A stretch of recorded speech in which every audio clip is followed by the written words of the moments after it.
বোলপুরের আইসিকে কুকথা বলে কিছুদিন আগে বিতর্কে জড়িয়েছিলেন বীরভূমের তৃণমূল নেতা অনুব্রত মণ্ডল। আর আরও এক আইসি রাজ্যের মন্ত্রীর নিশানায়। পুলিশি ভূমিকা নিয়ে এবার বিস্ফোরক মন্তব্য করলেন রাজ্যের গ্রন্থাগার মন্ত্রী সিদ্দিকুল্লাহ চৌধুরী। মন্তেশ্বর থানার আইসির বিরুদ্ধে পক্ষপাতিত্বের অভিযোগ তুলে সরাসরি থানা ঘেরাওয়ের হুঁশিয়ারি দিলেন সিদ্দিকুল্লাহ চৌধুরী। শুধু তাই নয়, গভীর রাতে সাধারণ মানুষের বাড়ির দরজায় গিয়ে পুলিশের তল্লাশি চালানোর পদ্ধতি নিয়েও প্রকাশ্যে ক্ষোভ প্রকাশ করেন রাজ্যের এই ক্যাবিনেট মন্ত্রী তথা গ্রন্থাগার মন্ত্রী সিদ্দিকুল্লাহ চৌধুরী। পুলিশের ভূমিকা নিয়ে প্রশ্ন তুলে পূর্ব বর্ধমানের সাতগাছিয়ার বিধায়ক কার্যালয় থেকে মন্ত্রী নিজেই মন্তেশ্বর থানা ঘেরাও করার হুঁশিয়ারি দেন। মন্ত্রী বলেন, অনেক অভিযোগ আসছে মন্তেশ্বর থানার আইসির বিরুদ্ধে। এটা শুনতে আমার কষ্ট হচ্ছে। মন্ত্রীর অভিযোগ আমি শুনতে পাচ্ছি, রাতের অন্ধকারে আপনি নিজে বাড়ির দরজায় লাঠি দিয়ে ঠকঠক করছেন, মেয়েরা আতঙ্কিত হয়ে দরজা খুলছে। রাজ্যের শাসক দলের মন্ত্রীর মুখে এমন কটাক্ষ ঘিরে রাজনৈতিক মহলে চাঞ্চল্য ছড়িয়েছে। যদিও জেলার পুলিশ প্রশাসন এই নিয়ে কোনো মন্তব্য করতে রাজি হয়নি। মন্ত্রীর অভিযোগ, থানার আইসি একতরফা হয়ে গিয়েছেন এবং গোষ্ঠীর স্বার্থে কাজ করছেন। নাম না করে তিনি নিশানা করেন মন্তেশ্বর পঞ্চায়েত সমিতির সভাপতি আহমদ হোসেন শেখকেও, যার সঙ্গে মন্ত্রীর সম্পর্ক গত কয়েক মাস ধরে তলানিতে। আইসি পক্ষপাতিত্ব করছেন বলে অভিযোগ তুলে হুঁশিয়ারি দিয়ে মন্ত্রী বলেন, যদি আপনি না মানেন তাহলে বাধ্য হয়ে হয়তো আমাকে থানা ঘেরাওয়ের ডাক দিতে হবে। মন্ত্রী যাবে, এমএলএও যাবে। সোজা আঙুলে ঘি না উঠলে আঙুলটা বাঁকানোর জায়গায় তৈরি হবে। কি বললেন তৃণমূল বিধায়ক সিদ্দিকুল্লাহ চৌধুরী, শুনুন। মন্তেশ্বর থানার আইসির বিরুদ্ধে এটা শুনতে আমার কষ্ট হচ্ছে।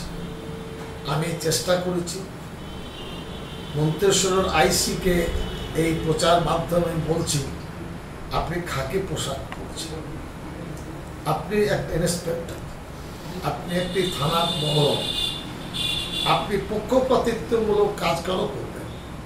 আমি শুনতে পাচ্ছি রাতের অন্ধকারে আপনি নিজে বাড়ির দরজায় লাঠি দিয়ে ঠকঠক করছেন, মেয়েরা আতঙ্কিত হয়ে দরজা খুলছে, কারোর গায়ে বস্ত্র আছে, কারোর নেই, ঘুমন্ত অবস্থায় 12টা 1টা এইভাবে গিয়ে বলছেন, এই তোর স্বামী কোথায়, তোর বাবা কোথায়, অমুক কোথায়। মেয়েরা অবাক, সেখানে যুবতী মেয়েরা রয়েছে, কোনো বাড়ির বৌমা আছে, বাড়িতে গুরুজন মেয়েরা আছে, মারা আছে, বোনরা আছে। এটা পুলিশের কাজ, এটা থানার বড়বাবুর কাজ। এর থেকে তো গরু ছাগল চড়ানো অনেক ভালো। কেন এইভাবে খাকি পোশাককে বদনাম করছেন মুখ্যমন্ত্রীকে? আপনি দায়িত্ব পারবেন না তো ছেড়ে দিন, বলুন যে আমি পারছি না। আর একতরফা ভাবে ওই ভণ্ড গুন্ডা প্রকৃতির নেতা যা বলতে তাই শুনছেন। এখনো আমার কাছে খবর আছে, যারা এগিয়ে আসছে আপনি তাদেরকে ডেকে পাঠাচ্ছেন। এটা আপনার চরিত্র, এটা উচিত না। আপনার কাছে সবাই সমান, নিরপেক্ষভাবে ইন্ডিয়ান পিনাল কোড পড়েছেন, শিখেছেন। এর থেকে তো গরু ছাগল চড়ানো অনেক ভালো। কেন এইভাবে খাকি পোশাককে বদনাম করছেন মুখ্যমন্ত্রীকে? আপনি দায়িত্ব পারবেন না তো ছেড়ে দিন, বলুন যে আমি পারছি না। আর একতরফা ভাবে ওই ভণ্ড গুন্ডা প্রকৃতির নেতা যা বলতে তাই শুনছেন। এখনো আমার কাছে খবর আছে, যারা এগিয়ে আসছে আপনি তাদেরকে ডেকে পাঠাচ্ছেন। এটা আপনার চরিত্র, এটা উচিত না। উল্লেখ্য, সিদ্দিকুল্লাহ চৌধুরী জানান, ৩রা জুলাই তার নিজের বিধানসভা কেন্দ্র মন্তেশ্বরের কুসুম গ্রামে আক্রান্ত হবার ঘটনা নিয়ে ইতিমধ্যে জেলা প্রশাসন, পুলিশ সুপার, এমনকি মুখ্যমন্ত্রী এবং অভিষেক ব্যানার্জির কাছেও অভিযোগ জানিয়েছেন। সেই সময় কনভয় আটকে মন্ত্রীসহ কয়েকটা গাড়ি ভাঙচুর হয়। সেই ঘটনার পরে মন্ত্রী মন্তেশ্বর আইসিকে কাঠগড়ায় তোলেন। তার উপযুক্ত নিরাপত্তা দিতে না পারায় আইসির বিরুদ্ধে ক্ষোভ উগরে দেন। বাদ যাননি তারই দলের মন্তেশ্বর পঞ্চায়েত সমিতির সভাপতি আহমেদ হোসেন শেখও। সেই থেকেই মন্ত্রী এবং সভাপতির ঠান্ডা লড়াই প্রকাশ্যে আসে। তার দাবি, অভিযুক্তদের চিহ্নিত করেও পুলিশ পদক্ষেপ করেনি, ফলে থানা ঘেরাও এখন সময়ের অপেক্ষা বলেই হুঁশিয়ারি তার। মন্ত্রী বলেন, মুখ্যমন্ত্রী এবং অভিষেক ব্যানার্জির আদর্শের সঙ্গে এই ধরনের পুলিশি আচরণ যায় না। কাটমানি, মারামারি, দালালি এসব তিনি সহ্য করেন না। এই ঘটনার সঙ্গে আগের বিতর্কেও জড়িয়ে পড়েছে। গোষ্ঠীদ্বন্দ্বের জেরে অস্বস্তিতে পড়েন তৃণমূল জেলা নেতৃত্ব। এদিন মন্ত্রী আইসির নিরপেক্ষতা নেই বলে প্রশ্ন তুলে বলেন, কেন এইভাবে খাঁকি পোশাকের মুখ্যমন্ত্রীর বদনাম করছেন, খাকি পোশাকের এবং মুখ্যমন্ত্রীর বদনাম করছেন।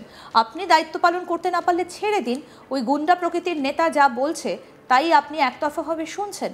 যদিও মন্ত্রীর এই মন্তব্য নিয়ে পুলিশ আধিকারিকেরা কিছু বলতে চাননি। বিজেপি দলের নেতা মৃত্যুঞ্জয় চন্দ্র বলেন, বাংলার পুলিশ মন্ত্রী মুখ্যমন্ত্রী নিজেই, তারই এক মন্ত্রী যদি পুলিশকে দোষারোপ করেন তাহলে সাধারণ মানুষের ভরসা কোথায় থাকবে? কি বলছেন এই বিষয়ে বিজেপি নেতা মৃত্যুঞ্জয় চন্দ্র, শুনব। পশ্চিমবঙ্গের দুর্ভাগ্য যে এই রাজ্যের মুখ্যমন্ত্রী এবং পুলিশ মন্ত্রী একই ব্যক্তি, মমতা ব্যানার্জি।